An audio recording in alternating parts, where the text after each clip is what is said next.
verso 4, verso 5 y verso 9. Son los tres textos que voy a leer y usted me va a acompañar a seguir la lectura en el nombre de Jesús. Regocijaos en el Señor siempre. Otra vez digo, regocijaos. Vuestra gentileza sea conocida de todos los hombres. El Señor está cerca. Lo que aprendisteis y recibisteis y oísteis y visteis en mí, esto haced, y el Dios de paz estará. Oiga, yo quisiera que leyéramos ese verso 9 todos, porque ahí vamos a centrar en esta noche la inspiración de la palabra. Amén. Y usted le va a poner sentido. Vamos a hacer comprensión de lectura. No repetimos por repetir. Es la palabra de Dios. Como dice, lo que aprendiste, recibiste, oíste y viste en mí, esto haced, y el Dios de paz estará con nosotros. A ver, diga conmigo, gloria a Dios. Gloria al nombre de Jesús. Que Dios nos hable en esta noche. Tenga la bondad, hermanos, amigos, estén cómodos. He titulado esta enseñanza, imitadores de Jesucristo. Gloria al nombre de Jesús.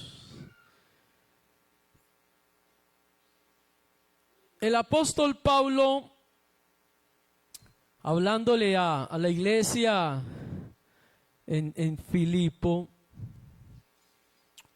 una iglesia que se forma en un contexto, yo diría, muy particular, como son las cosas con Dios. Dios, hermano, hace, cuando Él pretende hacer algo, cuando tiene un propósito, Él lo cumple. Gloria al nombre de Jesús. Y hace cosas que puede ser que para muchos sea extraño. Pablo llama a esas cosas las locuras de Dios. Cuando le escribe a los hermanos en Corinto, una congregación o una iglesia, porque Corinto era una provincia griega. Y tenemos un contexto en la palabra del Señor, donde los griegos pues eran muy amantes a la filosofía, al conocimiento, al saber. Bueno, y es allí donde Pablo le dice a los residentes en Corinto, incluyendo los hermanos, que Cristo es poder de Dios y es sabiduría de Dios. Pero hablando de esas cosas, de lo que es el Evangelio, dice que para muchos el Evangelio es locura, porque a veces hay cosas como extrañas en Dios, como el Señor para cumplir su propósito usa un gran pez para llevar su profeta a Nínive. Eso solamente lo hace Dios, ¿cierto? Como Dios para traer una meditación y traer reflexión a otro profeta, amén, y hacerle entender que lo que él bendice no lo maldice nadie, cómo le abre la boca a una bestia y la pone a hablar.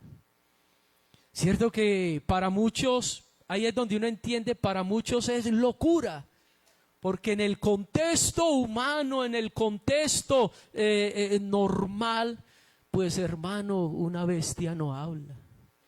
Así que uno entiende y cree, esto es por la fe, pero también por el poder de Dios que puede hacer que todas las cosas. Esas cosas Pablo las llama locura. Gloria al nombre de Jesús. Locura porque aunque para los hombres eso y otras cosas más es imposible, pero para Dios todo le es todo le es posible.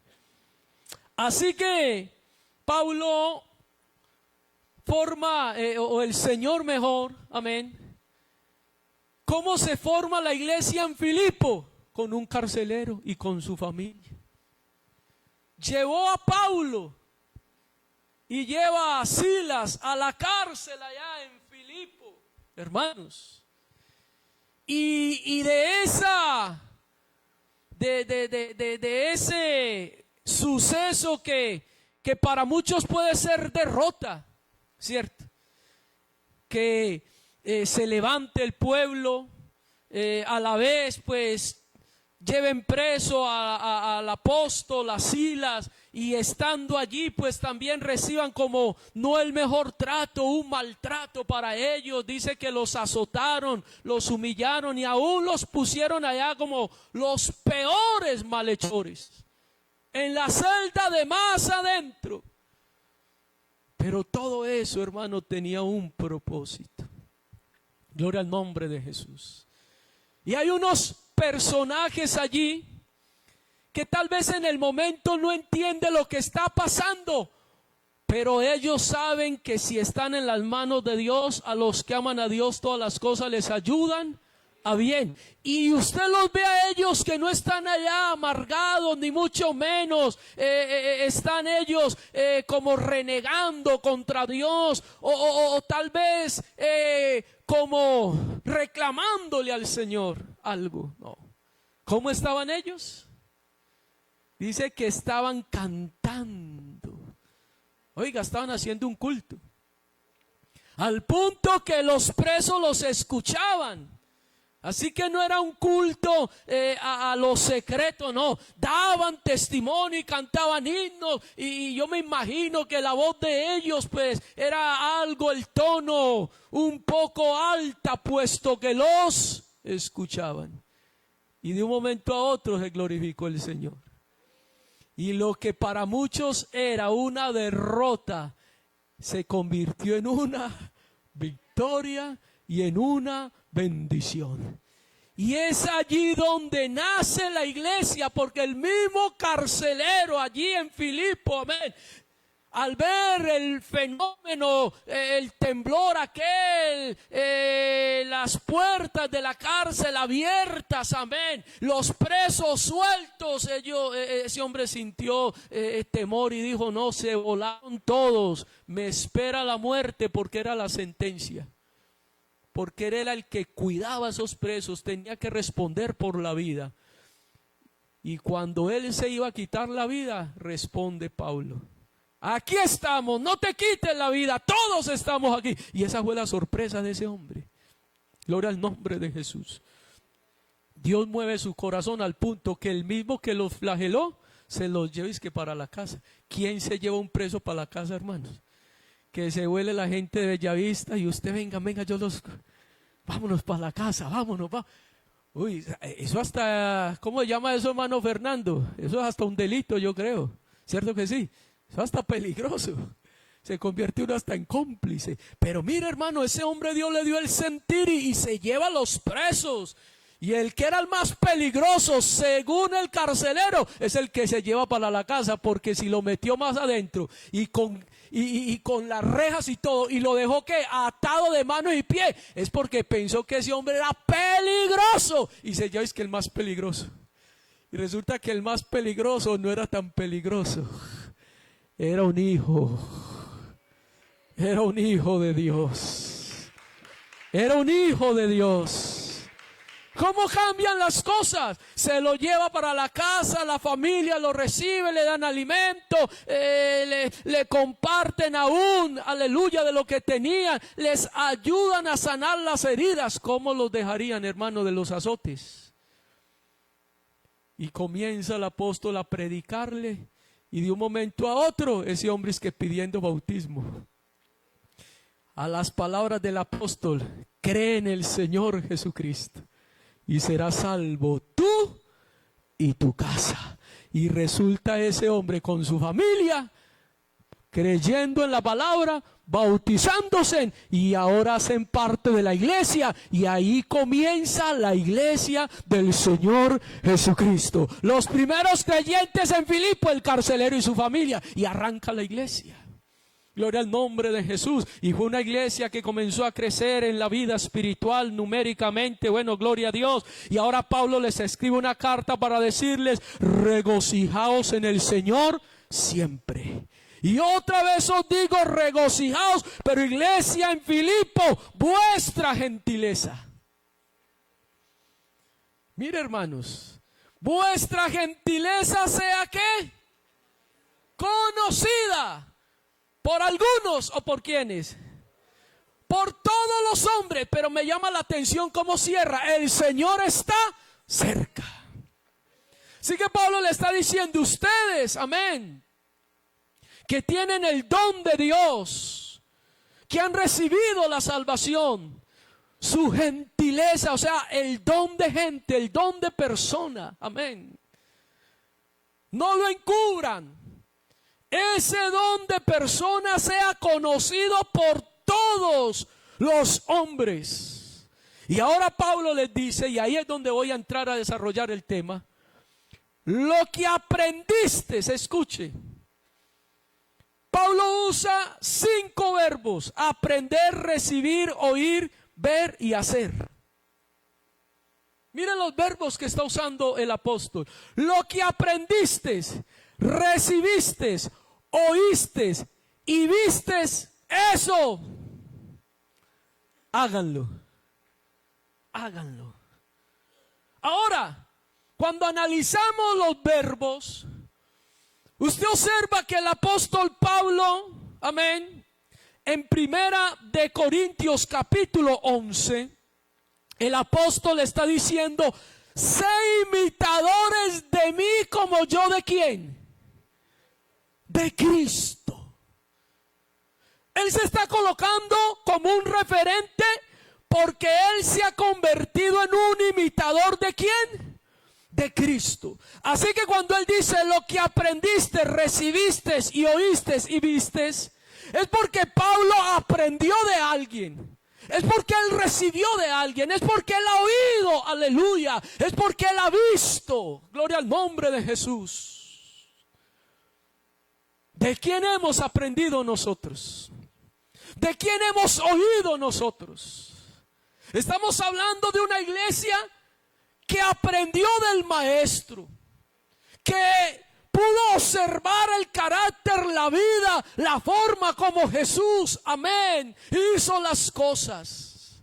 Al punto que Lucas, cuando escribe su evangelio, ¿sabe qué está diciendo en el segundo tratado? El libro de los Hechos capítulo 1, las cosas que Jesús primero que hizo, y cuando él las practicó, las enseñó. Quiere decir que el Señor dio ejemplo, una conducta primero que enseñó con la vida cómo debía de ser la gentileza, el amor, amén, cómo debía de ser esa parte filial. Para uno, hermano, convertirse en un referente, primero tiene que vivir. Y cuando uno vive, entonces uno enseña, para que los que puedan ver y escuchar puedan tener el modelo. De lo contrario, mi hermano, si el molde tiene defecto, ¿cómo salen las piezas? Defectuosas, ¿cierto que sí? Pero si el molde está, vea, mano, perfecto, se ha acabado bien, ¿cómo salen las piezas? Sé imitadores de mí, como yo de Cristo. ¿Cuáles eran los principios de la doctrina de Jesús para que el apóstol diga: lo que recibiste y oíste? Porque tiene que haber unos principios primero que el Señor enseñó. ¿Qué fue lo que recibieron, que oyeron? Amén. Para que ellos puedan decir: seamos imitadores de Cristo. Aleluya. tiene que haber una enseñanza primero. Vamos a mirar rápido los 5 principios de la doctrina de Cristo. El primer principio: Jesús enseñó el carácter del Padre. ¿Dios es bueno o no es bueno? Por eso Jesús era bueno. ¿Dios es misericordioso o no es misericordioso? Por eso a Jesús lo llamaron hijo de David, ten misericordia, porque reconocieron que era misericordioso. Gloria al nombre de Jesús. ¿Dios es bondadoso o no es bondadoso? Por eso Jesús fue bondadoso. ¿Dios es amor o Dios no es amor? Esa es una de las definiciones que la Biblia le da a Dios, que Dios es. Así que Jesús enseñó el carácter del Padre. Amén. Por eso Él dijo estas palabras. Escuche: el que me ha visto a mí, ha visto al Padre. ¿Cómo pues dices tú, muéstranos el Padre? ¿No crees que yo soy en el Padre y el Padre en mí?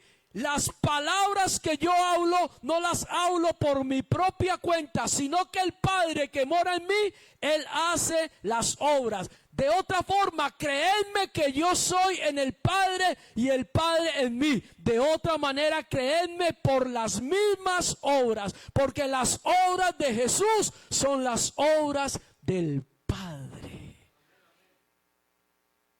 Esa es la razón por la cual, hermanos, Dios que estaba en Cristo manifestó las obras. Dios es creador, por eso Jesús creó. Dios tiene poder para hacer todo lo que piensa, quiere y desea. Por eso Jesús multiplicó panes, sanó enfermos, o sea, no estaba limitado. Las obras de Dios las hizo Jesús. Por eso, como el Padre se compadece de los hijos, Jesús tuvo compasión de los hombres, porque los veía como un rebaño que no tenían ¿qué? Pastor. ¿Sí ve? Esas eran las obras. Gloria al nombre de Jesús. De tal manera que la doctrina del Señor, una de las cosas, de los principios de la doctrina de Jesús, era enseñar el carácter del Padre. Segundo, enseñó la importancia de la solidaridad, la ayuda mutua y el amor. Lucas 6:38 dice: da y se os dará, medida buena, apretada, remecida, rebosante, y dará en vuestro regazo. ¿Qué quiere decir eso? Que el Señor se preocupó de la necesidad. Así como Dios provee, amén, abres tu mano, dice la palabra, y colmas a todo ser que viviente de bendiciones. De la misma forma, Jesús enseñó la importancia de ese amor fraternal, de esa ayuda mutua. Por eso en Mateo capítulo 14, aleluya, usted observa el por qué el Señor dio de comer a más de 5,000 personas. Escuche esto: oyendo Jesús, se apartó de allí en una barca a un lugar desierto y apartado. Y cuando la gente lo oyó, le siguió a pie desde las ciudades. Y saliendo Jesús, vio una gran multitud y tuvo compasión de ellos, y sanó a los que estaban enfermos. Cuando anochecía, se acercaron a él sus discípulos diciendo: aleluya, el lugar es desierto y la hora ya pasada. Despida a la multitud para que vayan por las aldeas y compren de comer. ¿Cuál fue la respuesta de Jesús? No tienen ¿qué? Necesidad de ¿qué? De irse. Hermanos, cuando una persona llega a Jesús, no tiene necesidad de irse vacío, de seguir en la misma condición. Porque Jesús tiene provisión. Jesús tiene alimento espiritual, pero también tiene la respuesta para todas las cosas. Aleluya. Mi Dios pues suplirá todo lo que os falte conforme a sus riquezas en gloria. Él siente compasión. Así como la viuda tenía una necesidad, un problema, el acreedor venía, o se pagaba o se cobraba con su familia. Y una mujer que su marido le había servido al Señor, porque ella misma cuando ve al profeta, aleluya, reconoce: tú sabes que mi marido era un hijo de los profetas, un hombre que le sirvió al Señor. Y Eliseo, viendo, aleluya, la preocupación de esta mujer de parte del Señor, tuvo la respuesta. Y sabe que Dios allí se glorificó, supliendo la necesidad. De esa misma forma, mi hermano, Jesús se preocupa. Él siente compasión. Él sabe todo lo que el ser humano requiere y necesita. Pero no solamente sabe, Él puede. Porque es que yo puedo tener conocimiento, pero otra cosa es que tenga la capacidad de ayudar. Porque unos pueden y no quieren. Y otros quieren y no pueden. Pero Jesús quiere y puede. Escuche eso. Quiere y puede. Por eso cuando el leproso se le acerca a Jesús y le dice: si quieres, puedes limpiarme. ¿Cuál fue la respuesta de Jesús? Quiero, sé limpio. Porque Él quiere y puede. Por eso uno de los principios de la doctrina de Jesús, amén, es el ayudar. El ayudar. No en vano dice la palabra que el Señor es nuestro, ¿qué? Él quiere ayudar. Usted observa a Jesús, amén. Tantas personas se le acercaron con tantas necesidades y Él les ayudó. De una forma incondicional. Aún aquellos que no volvieron, el Señor los ayudó. Porque eran 10 leprosos y solamente regresó uno. Pero Dios es bueno. Él no es como otro, tan ingrato. Entonces, no. Porque Dios hace salir el sol sobre justos e injustos. Hace llover sobre buenos. ¿Qué tal que el Señor solamente dijera: a estos les ayudo y estos que se abra la tierra y se los traga? Se abre y se los traga. Porque todo obedece a la voz de su precepto. Por eso cuando se paró ante la tumba de Lázaro, lo llamó por su nombre. Donde Jesús diga: resucite, y no solamente resucita a Lázaro y no los demás, porque Él les dio y todo obedece. Por eso es por su nombre: Lázaro, a ti. Porque ¿cuántos Lázaros habían? Otros, pero era ese. Era ese. No, Dios, hermanos. Dios bendice. Dios bendice. Y por eso nos ha enseñado, amén. Pablo por eso está diciendo: lo que oíste. Ahorita vamos a analizar eso. El otro principio de la doctrina del Señor, amén, nos enseña que nosotros tenemos que tener algo que se llama solidaridad.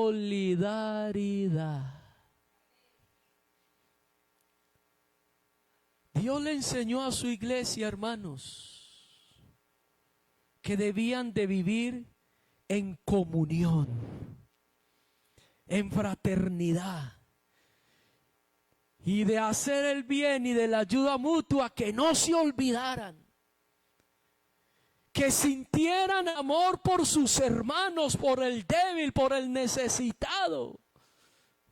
Y eso lo enseñó Dios desde el principio. Cuando Israel llegó a la tierra prometida, llegaron 12 tribus allá. Salieron 12 familias, se multiplicaron y llegaron allá esas 12 tribus.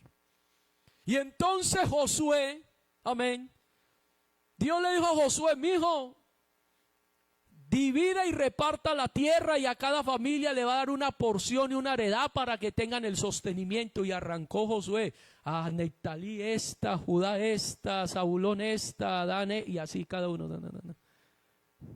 Y repartieron toda la tierra. Y los hijos de Leví se miran los unos a los otros y vean, a nosotros no nos mencionaron. ¿Será que a Josué se le olvidó? Y posiblemente el líder de allá de los hijos de Leví, el sumo sacerdote y los sacerdotes: venga Josué, mi hijo, ¿y qué pasó con nosotros? Porque a este le dieron esto, a este esto, y usted no nos mencionó, y entonces nosotros ¿qué? ¿Y sabe qué les dijo Josué? No se preocupen, porque Dios ha dicho que la heredad de ustedes es Dios.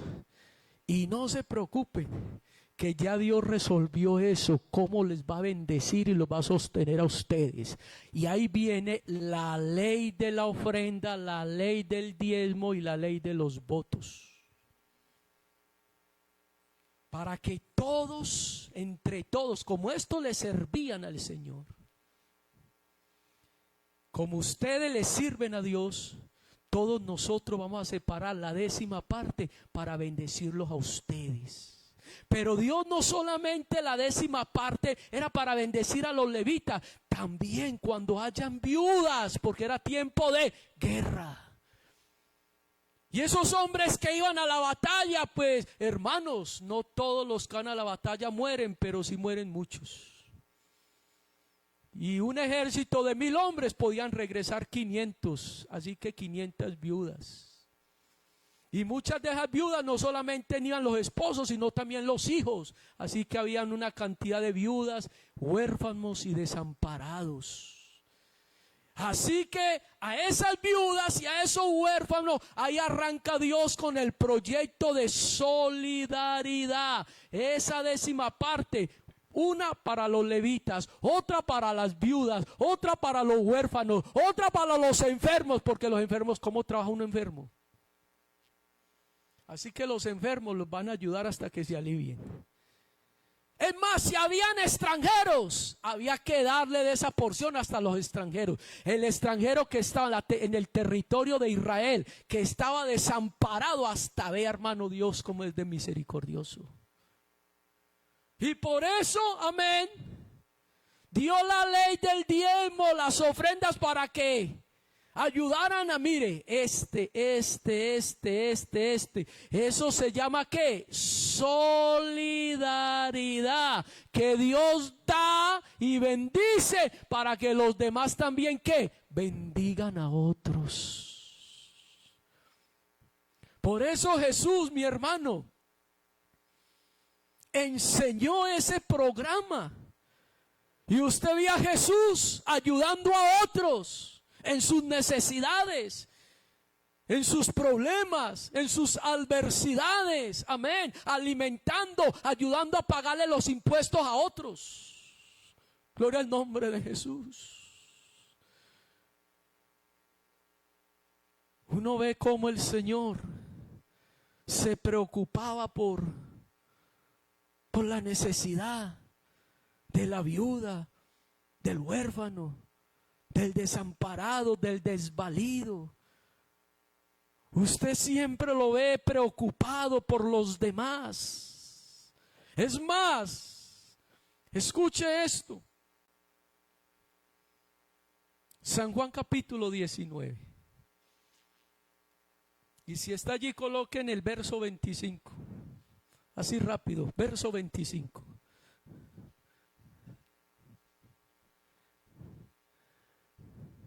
Estaba junto a la cruz, ¿quién? ¿Quién estaba junto a la cruz? su madre y la hermana de quién, o sea, la tía, ¿cierto? ¿Quién más estaba allí? María, mujer de quién, y María Magdalena. Estaban allí en la cruz. Vea, hermano, el modelo por excelencia, lo que es Jesús, cómo se preocupa. ¿Y sabe qué ocurrió allí? Verso 26. Cuando vio Jesús, ¿a quién? A su madre.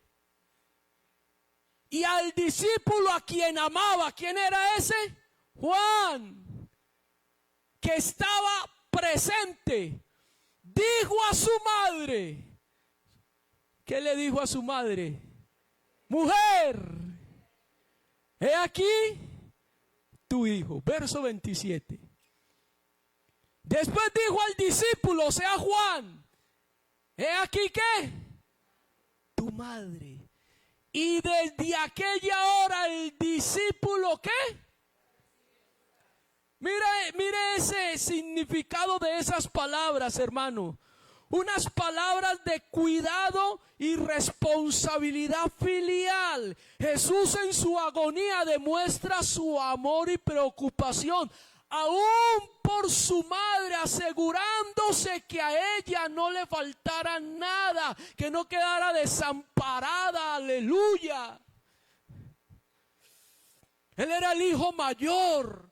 Si usted lee Marcos capítulo 6, se da cuenta que Jesús era el primogénito. Porque hay dos términos que son diferentes. Una cosa es el unigénito y otra cosa primogénito. El unigénito del Padre se refiere a que es el único que salió de Dios. Y el primogénito es el primer hijo que nace. Pero Marcos 6, escuche, verso 3. La gente dice, ¿no es este el carpintero, hijo de María, hermano de Jacob, de José y de Judas? Amén. Y de Simón. ¿Cuántos hermanos menciona allí de Jesús? 4. Y no están también con nosotras quienes Jesús. Así que era una familia numerosa y Jesús era el mayor. Y como mayor él sentía la obligación, la responsabilidad de no dejar a su madre y a sus hermanos y a sus hermanas desamparados, aún muriendo, mi hermano. ¿No le parece eso muy bonito? Él se está preocupando.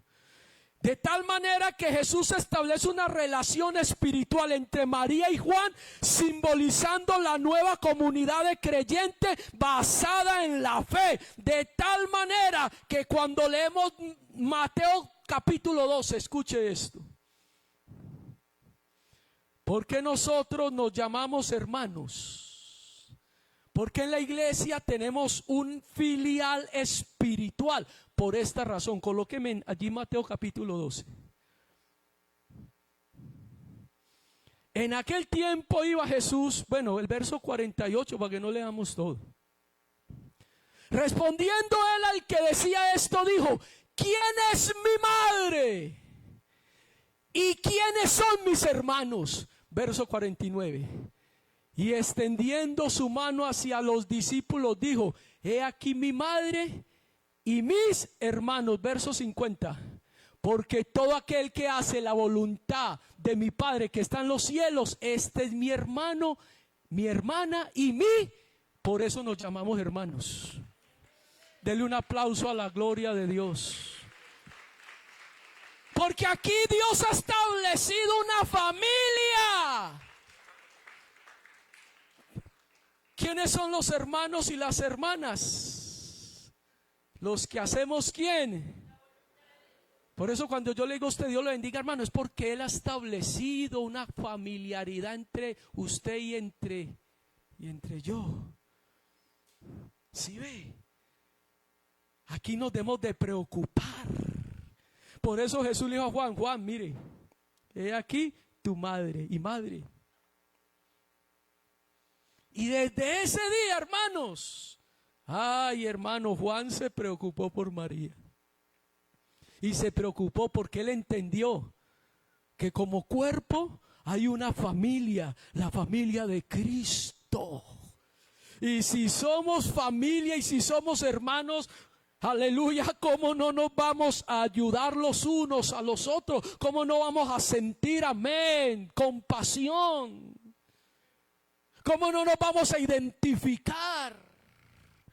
Por eso la iglesia se convirtió, amén, en un cuerpo. Muchos miembros, pero el cuerpo es uno. Y el cuerpo se preocupa por todos los miembros, porque es que somos un cuerpo. Aquí nadie es extranjero ni extraño. No, mi hermano, aquí estamos unidos a nuestro Padre Celestial, que se llama Jesucristo.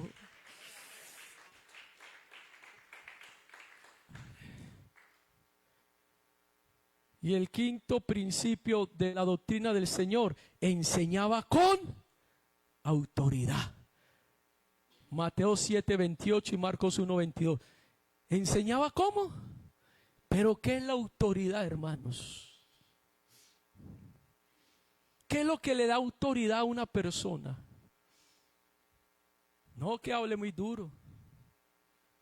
No que haga cosas para... Porque una cosa es autoridad, otra cosa es sometimiento o autoritarismo.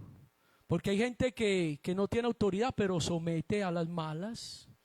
Si a usted le colocan un arma, hermano, pues eso no es autoridad, lo están sometiendo. Y no a las buenas, a las malas. Pero Jesús, ¿sabe cómo enseñaba Jesús? ¿Cómo dice Mateo 7:28? Coloque el texto y avancemos rápido. ¿Cómo dice Mateo 7:28? Cuando terminó Jesús estas palabras, ¿cuáles palabras? El sermón del monte, que habló de las bienaventuranzas, que habló de los misericordiosos, que habló de los humildes, que era la sal, que era la luz, bueno, el amor al prójimo, el amor a los enemigos. Cuando terminó Jesús estas palabras, la gente se admiraba. ¿Qué palabra? Este hombre sí tiene autoridad. ¿Ah? Porque lo que está diciendo lo vemos. Eso no son palabras que se lleva el viento. Esa persona vive. Ese hombre camina derecho. Aleluya. Es una persona recta. Cuando usted lee Mateo capítulo o San Juan capítulo 5, ¿sabe qué le dijo Jesús a aquellos que le iban a apedrear? ¿Por qué obra de las que he hecho me van a apedrear? Y todos dijeron: por ninguna obra mala, porque tú no eres un hombre malo, tú eres un hombre recto y correcto. No te vamos a apedrear por obras malas, sino porque tú, siendo hombre, te haces Dios. No tenían cómo redarguirlo. Cuando lo llevaron ante Pilato, Pilato lo revisaba de arriba abajo: y yo, ¿cómo acuso a este hombre? Si no encuentro en él ¿qué? Ningún delito. Este hombre es recto, este hombre es serio, este hombre es responsable, este hombre tiene autoridad. Hasta Pilato sentía temor frente a Jesús, al punto que tuvo que decir: no, yo me lavo las manos porque no hallo en él ninguna falta. Eso es autoridad. Eso es autoridad. Las cosas que Jesús primero hizo y después enseñó. ¿Cómo enseñamos nosotros, hermanos? No con las palabras. Hay que enseñar es con la vida. Y la vida, mi hermano, y el testimonio, eso habla más que 1000, que 100,000 o 1,000,000 de palabras, para que los hombres vean vuestras buenas obras y glorifiquen a vuestro Padre. ¿Sabe qué decía la gente de Daniel? ¿Cómo vamos a hacer tropezar a ese hombre si no hallamos en él ningún vicio? Y buscaban, pero Daniel era como, vea. ¿Sabe qué tuvieron que decir todos malvados allá? Vea, la única forma de poder juzgar a Daniel es en la ley de su Dios. Saquemos un decreto que vaya en contra de su fe y verá que sí. Y fue la única forma. ¿Sí o no? Ahí fue donde se inventaron ese decreto que ningún hombre podía orar a un Dios diferente sino a Nabucodonosor y a sus dioses. Pero Daniel, eso no vale nada. y oraba 3 veces al día y daba gracias al Señor y abrió las ventanas y las puertas, y como solía hacer antes, de esa misma forma, dejó de orar. No, antes oraba más duro para que me escuchen. Amén. Y sabe, hermano, y sí lo juzgaron, pero como Dios es fiel y Dios es bueno, lo metieron allá con los leones, pero Dios también se metió allá y le tapó la boca a esos leones. Y hizo ver que Daniel era un hombre, vea, autoridad, fiel y justo. Ahora sí concluyo. Esa es la razón por la cual Pablo está diciendo, número 1, lo que oístes y vistes. Como Pablo se está colocando como un referente ante los hermanos en Filipo, sé imitadores de mí y yo de Cristo. Lo que Pablo quiere enseñar es que él ha aprendido, aleluya, del carácter de Cristo, del amor de Cristo, de ese modelo que es Jesús. Aleluya. Y como el Señor en su ministerio, amén, enseñó, pero también ellos pudieron ver que realmente era así. Gloria a Dios. Ellos vieron cómo el Señor se identificaba por las personas, cómo visitaba al enfermo, cómo ayudaba a la viuda, cómo proveía el alimento al necesitado. Pablo está diciendo lo que oísteis, que hemos escuchado primero, las cosas que nos han hablado nuestros hermanos, los apóstoles, de cómo Jesús, amén, porque eso es lo que está diciendo Lucas, cómo el Señor anduvo haciendo ¿qué? Bienes. O sea que ellos, amén, habían visto cómo el Señor hacía bienes, cómo sanaba enfermos, cómo bendecía, las cosas que hemos oído y las cosas que hemos ¿qué? Visto. Juan también dice unas palabras parecidas en su primera epístola, lo que era desde el principio, lo que hemos oído, lo que hemos visto con nuestros ojos, lo que hemos contemplado y palparon nuestras manos tocante al verbo de vida, porque la vida se manifestó y la hemos visto y testificamos. O sea, nosotros decimos lo que vimos, lo que escuchamos del Señor, es que caminamos con Él y todo lo que vimos era como Dios se identificaba. Como el Señor sentía amor. Y por eso Pablo dice, escuchen lo que hemos oído y lo que hemos visto. Pero sabe que cuando dice esas palabras, dice, esto, ¿qué? Haced. Mira lo que está diciendo. No basta con aprender y escuchar, es necesario que practicar. Como discípulos de Cristo entronizamos la palabra, de ahí cobra sentido el valor. Sé imitadores de Cristo, como hijos amados. La fe auténtica se demuestra en la vida diaria, no es solamente oír, es hacer. Por eso si yo veo a mi hermano necesitado, yo no le puedo decir, sí hermano, vamos a orar para que Dios lo caliente. No, calentémoslo. ¿Sí ve? Si yo veo a alguien pasando una necesidad, sí hermano, hagamos una oración. Sí, hagamos la oración, pero venga, ayudemos. Porque el Señor, amén, a los necesitados no les dijo, sí, yo tengo poder, pero hoy no quiero, venga mañana, y yo miro a ver si tengo tiempito. No, eso fue inmediato.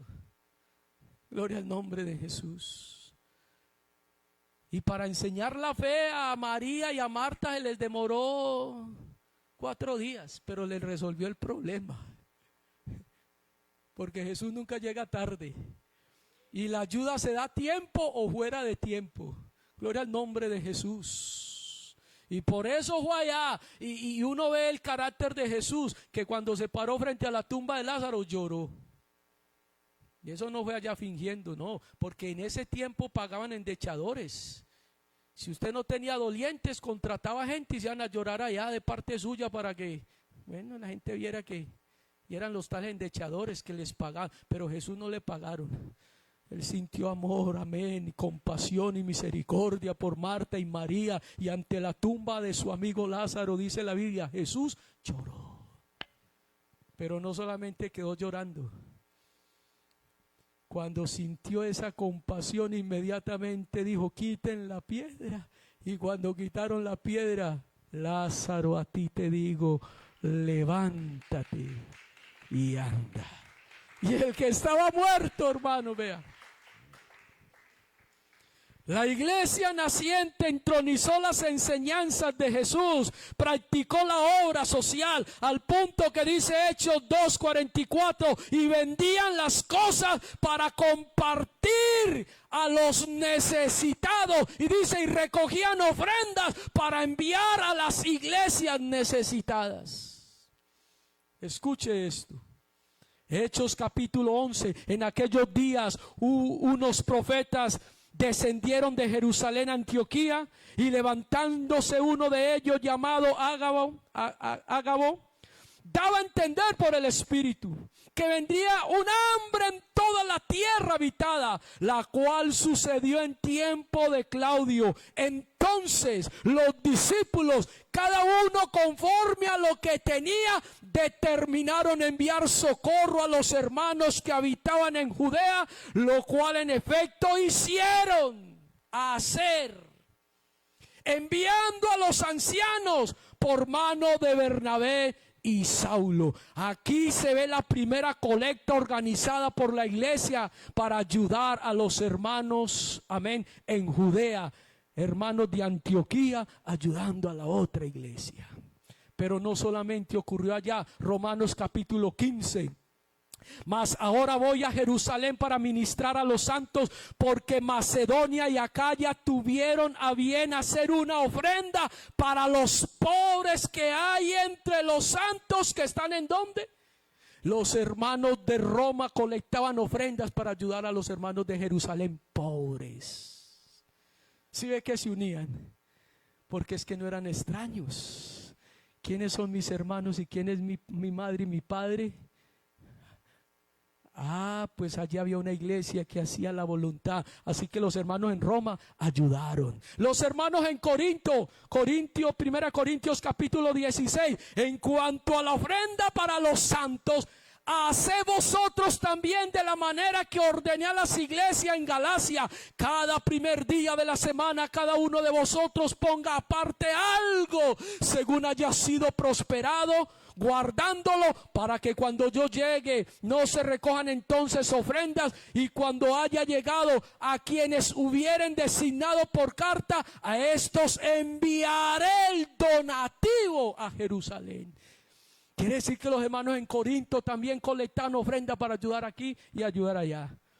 Asimismo, 2 Corintios capítulo 8 verso 1. Asimismo, hermanos, os hacemos saber la gracia de Dios que os ha dado a las iglesias de Macedonia, que en grande prueba de tribulación, la abundancia de su gozo y su profunda pobreza abundaron en riqueza para su generosidad. Pues doy testimonio de que con agrado han dado conforme ¿a qué? ¿Cómo damos nosotros? Conforme a nuestras fuerzas. El que puede dar más da más, el que puede dar menos da menos, pero dieron conforme ¿a qué? A sus fuerzas. Aleluya. Mire eso, mi hermano. La iglesia en Galacia, Gálatas capítulo 2, nos dieron a mí y a Bernabé la diestra en señal de compañerismo para que nosotros fuésemos a los gentiles, y ellos a los de la circuncisión. Solamente nos pidieron que nos acordáramos de quiénes, de los pobres, lo cual también procuré con diligencia hacer. En resumen, la iglesia en Macedonia, Acaya, Galacia, Corinto, Antioquía organizaban colectas voluntarias constantes en solidaridad para socorrer a los creyentes pobres. Y se cumple lo que enseña la palabra del Señor, amén, que nos dice, escuche, damos siempre gracias a Dios por todos vosotros, haciendo memoria de vosotros en vuestras oraciones, acordándonos sin cesar delante del Dios y Padre. Amén. ¿De qué se acuerdan? Número 1, de la obra de vuestra fe, del trabajo de vuestro amor y de vuestra constancia en la esperanza de nuestro Señor Jesucristo.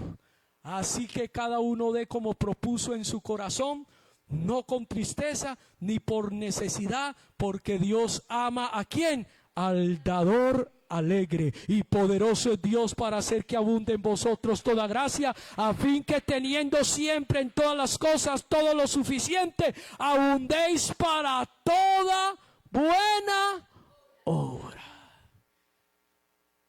Somos la iglesia del Señor. Y si algo hemos aprendido, amén, del Señor, no es solamente a oír.